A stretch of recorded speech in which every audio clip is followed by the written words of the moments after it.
So we've been resident in Camden all our adult lives, had households here, raised families here, and we've all been rather aware of the environment and our sort of lifestyle choices, but these have really been upped recently with the emergency situation. So we're going to just give an account of some of the actions that we've taken to try and improve our carbon footprint.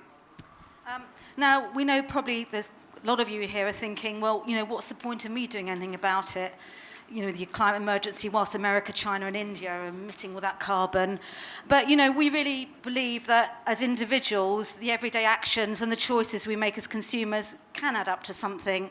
And we have more power and influence than we realise. So here's some of the everyday actions we've chosen to embark upon.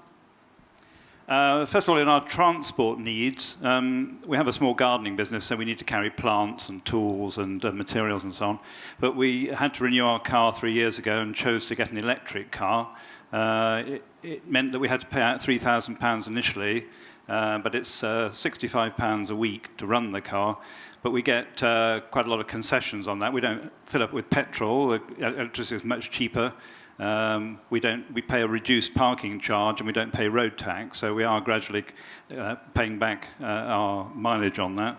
The other thing we're trying to do about transport is we've been involved in a clean air action campaign, and so if we see anybody idling their cars anywhere around in the neighbourhood, we go up and kind of get their attention and say, excuse me, but we're trying to make cleaner air around here, and on the whole, most people have... Slow down. Does that mean slow down? No, it means...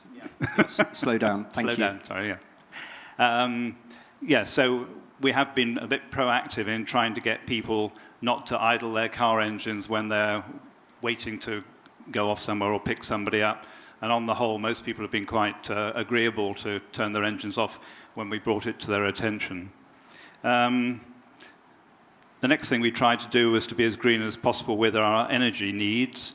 We'd already subscribed to green energy, which are 100% renewable for electricity and gas. Recently, the Mayor of London announced he was going to bulk buy solar panels and offer them to residents. Camden took up that offer, and we managed to get a very good price on just under £4,000, I think, for installing 10 panels on our roof.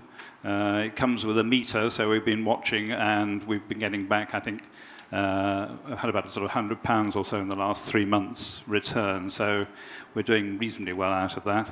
But also feeling that, thank you, that we're doing our bit to try and reduce our carbon footprint there. In terms of conserving energy in the house, it's an ex-council flat built in the 30s. It's a single brick wall. It hasn't got a cavity in it, so we can't help there. It was double glazed, reglazed by the council in 2013, so that's very helpful. Some of the walls are a bit cold and damp. I managed to find a kind of wallpaper that you can put on your wall to warm it up somewhat. But I'm not sure that's a huge contribution. But that's the best we could do without actually a whole interior cladding of the wall, which we feel was a bit much for us. Sorry. What else do we do? In terms of travel, apart from the car, but in terms of holidays, we've tried to go for rail travel in Europe rather than flying. Last year we went to France. And Corsica, and that worked out pretty well, a combination of train and ferry. This year we're going to Italy and taking a sleeper train. It's a bit more expensive and takes a bit longer than flying, but we found it a pretty pleasant experience, and we just sort of factored it in terms of the time it's taken and the sort of itinerary we can manage. Debbie? Yeah. I do want to say we have taken one long-haul flight in the last 3 years, because I suffer from SAD in the winter, and we did it, and we all do what we can. In terms of food, shopping and sort of greening up generally, we buy organic food where we can. We do a weekly shop at Parliament Hill Farmers Market, because it's a really nice thing to do, and it's great atmosphere there. And we top up during the week. We get a local veg box delivery, transition veg box scheme, and it's really nice. We also try and not go to big supermarkets if we can. We've also considerably cut down on our meat usage, mainly due to pressure from my teenage son. You know, whenever he hears me eating a bag of crisps or having a piece of meat, he goes absolutely potty. I mean, honestly, these teenagers are quite right on, but fair enough, I've learned from him, and we only eat meat when we want as a treat. It's not every night without thinking about it. I mean, we have a spag bowl with that vegan mince thing, whatever it's called, and it's really delicious. You just wouldn't know the difference, honestly. We grow some veg and fruit in our small garden, and little things like we grow runner beans in a pot up the front door, and it's prettier than a clematis. We really try and cut down on the amount of single-use plastic we buy, no bottled water, no those little fruit pots, and we try and have as little food waste as possible. Another thing we're trying to do is perhaps take Tupperware when we buy fish at the supermarket. Also, it's about sharing stuff. Apparently, the average drill is used for 11 minutes in its lifetime. So we share stuff with the neighbours. I mean, who needs their own tent or their own power drill? So that really is good fun. Household, we don't use chemicals or in the garden. And I think, you know, in our streets, we shouldn't be spraying with chemicals. I think Camden still spray with herbicides and pesticides, and they just shouldn't really. It's really dangerous stuff. And in terms of money, I mean, we haven't got much spare, but, you know, if we invest, we wouldn't do it in fossil companies that invest in fossil fuels, and I think Camden still invests in Divest or whatever it's called. That shouldn't happen.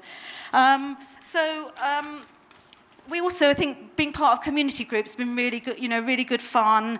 We joined a group. There's lots of green community groups in the area. We've done things like created a cottage garden on a station and doctors' surgeries. And what else? Oh, yeah, and really, this is a fun thing. A friend of mine sent a letter to 8 of her neighbours down the road. She lives in Leighton Road in Camden. Never met any of them before. Just wrote a letter to 8 of them, said, hey, let's meet up and green up off the front of our houses. And all 8 people got in touch with her. They've now formed a group. They're I think they're planting oil drums, or someone found they're planting up the front of their street, with or without permission, I don't know.